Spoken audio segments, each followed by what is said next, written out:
Welcome to the Slop Farm. Enjoy the video. You begin by preparing tools and the minimal plan.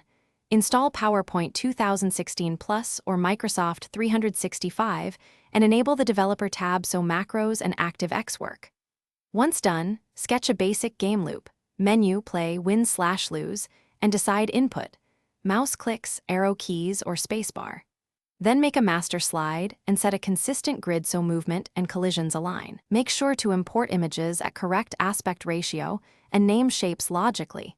This saves time when you add triggers and VBA. Now you implement mechanics. Use motion paths for visual movement, but control positions with VBA for consistent collisions and logic. Write a module that updates game state every tick. Check collisions, update score, decrement lives, and advance levels. Once movement and detection are separate, you get predictable behavior.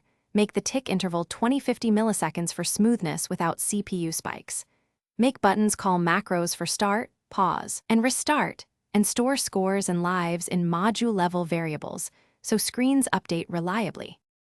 Finish by polishing visuals, syncing sound effects with triggers, and compressing media to keep file size down, then export as PPSX for easy launching. Make sure to test edge cases, rapid clicks, Alt-Tab focus loss, and low CPU, add pauses and robust reset functions so the game recovers. If something breaks, step through code with the VBA debugger, sprinkle MSG box or debug.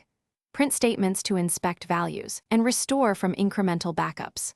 Finally, package assets and instructions so players can run the game smoothly. Thanks for watching. Consider subscribing if we helped you today.